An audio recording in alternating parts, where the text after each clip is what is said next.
What's going on is Anton from AntonDaniels.com. I appreciate you guys for continuing to rock with me. I'm on my way into the office. It's a Friday.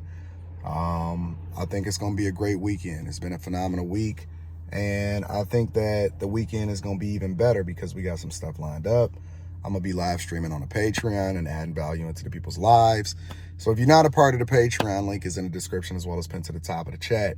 In addition to that, make sure you tap into that Teej Hanley, 30% off your first order plus a free gift. Ladies, if your fellas is not ordering the Teej like they supposed to, make sure that you get it for them.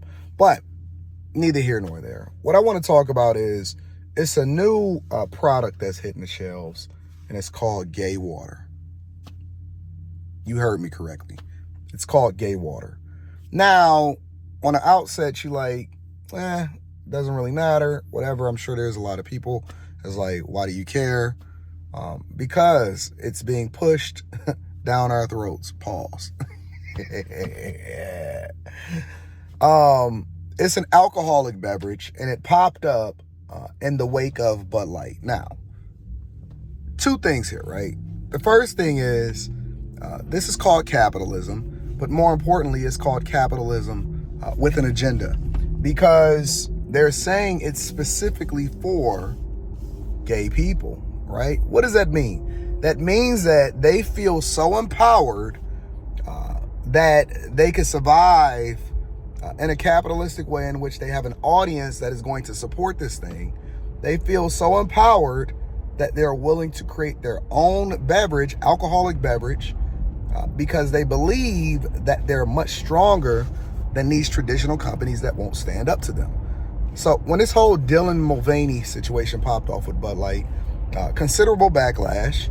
And instead of Bud Light denouncing being a company that is getting involved in social and political issues, and this is one of the things that's wrong with these companies, is that why don't you just make the product, make a good product and market it as a good product? Why does it have to be aligned with a social issue? Why does it have to be aligned with something that's going to be polarizing, that's going to make people upset, whatever? Whoever it was, the CEO, whatever, the marketing team, they completely dropped the ball on this whole thing. But instead of just making great products, if you're a food company, embrace making great food, right? If you're a bank, do good banking and advertise something some way in which you're going to give people a good return on their money.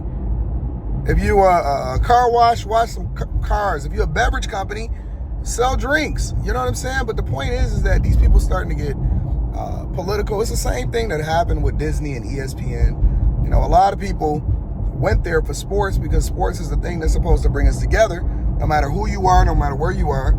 You know, sports is the one thing that people can argue about, black, white, tall, short, and different. It's the one thing where people can argue about something and they don't get so emotional to where they completely divest themselves against the person that they're arguing with. It's a sports argument. It's the thing that brings us together. It's the thing that divides us, but it's all in fun, right? But then when it starts to get political, when we see, the NBA start to put Black Lives Matters on the court, and then we found out that the Black Lives Matters organization was a whole finesse. They didn't go back and retract their statement, but it started to divide people, even me, to the point to where, I'm a long time, huge basketball fan, NBA basketball fan, and I pay a lot of money for my seats, right? Throughout the history of me being a season ticket holder, on average, I've always paid somewhere between $50,000 and $120,000 a year for my courtside seats, right? But then I wanted to cancel. I did cancel, and then eventually, I had such a good salesperson, and they educated me. It was like, not everybody is for what the heck is going on, but this is an agenda with the NBA, and we got to support the players, so on and so forth. My point is that when people start putting their own political spin on the business aspect of things, you start to get muddy waters. Now, this is how the alphabet community is benefiting off of the ignorance and the stupidity of Bud Light. The minute that they opened the door for this situation, they were always going to lose, always. Because what it did was it spawned an idea, and that even if they didn't respond, because the worst thing you could do is not respond at all for a company that creates such an egregious situation, because then it leaves it up to the people to create whatever the narrative is. So if you was for it, now, you know what I'm saying, you leave people to create that narrative. If you was against it, Now, and it creates it in an extreme way, right? So it's not just, oh man, they didn't respond because they didn't denounce it, they didn't say that they made a mistake. Is that you support it because silence is just as deafening, or silence speaks just as many volumes as you actually communicating and saying, okay, we made a mistake or whatever, so on and so forth. So now you leave it up to the interpretation of the people. But more importantly, what you do is you open up the door for other things that wasn't supposed to be there in the first place. Thus, now we have this whole water situation, this gay water, as they're calling it. Sorry about the blurriness, I'm using the wrong camera. You have this whole gay water situation now where it's a product that could possibly pop off. And they're leveraging your stupidity in order to try to create a product that they think is going to pop off. And it's unfortunate. The reason that it's unfortunate is because it was never supposed to be a thing in the first place. But it is, because now you've created it. And this is why we got to be very careful about our words.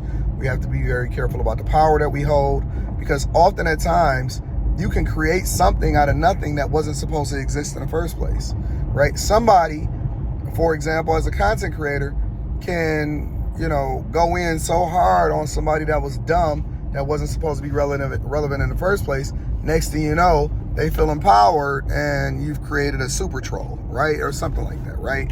But the point that I'm making is that these companies, they stupid, man. They not focused. It's almost like the bigger and the more money that they make, the dumber and the worse decisions that they create for themselves. You know what I'm saying? And so I'm just appalled. I'm disgusted. I'm not going to be silent about the issues and the things that's meaningful to me. You shouldn't be either, because one thing I will tell you is that when people that's on the other side of the fence or other side of the debate and argument, when they feel a certain type of way about it, they going to speak up about it, and they going to get their way, and they going to get all of the laws, and the legislators is going to be on their side. I just watched, or I just read a letter that Obama penned to the alphabet community and librarians, advocating for them to fight for the books that the general population is saying that they don't want their kids reading. It's disrespectful. It's disrespectful. So we got to be more careful. This is why it's important to be educated. This is why it's important to be informed, because you voted in a president that largely supports a narrative, and his lasting legacy is support for a group that was never advertised as a part of the plan in the first place. But because we embraced such liberal policies, and because people were desperate at the time, especially in 2008, they were grasping for anything. And then you throw in a concoction of the fact that he was black, and it's a recipe for disaster. Now this is what you got. You got Pandora's box open. They're never going to put the genie back in the bottle. And people acting like it's not their problem until it is. Until it's on your doorstep, it's not meaningful. But I'm curious as to what you guys think. Do you think that this whole gay water situation is going to become a thing? Is this the inception of something that's going to be much bigger? Or is this something that is just going to fade away because it was just a trend? It's a highlight and an opportunity for them to be able to shortly capitalize off of the misfortune of Bud Light. I'm curious as to what you guys think. Again, make sure you tap into the Patreon. Link is in the description, as well as pinned to the top of the chat. Man, I'm out.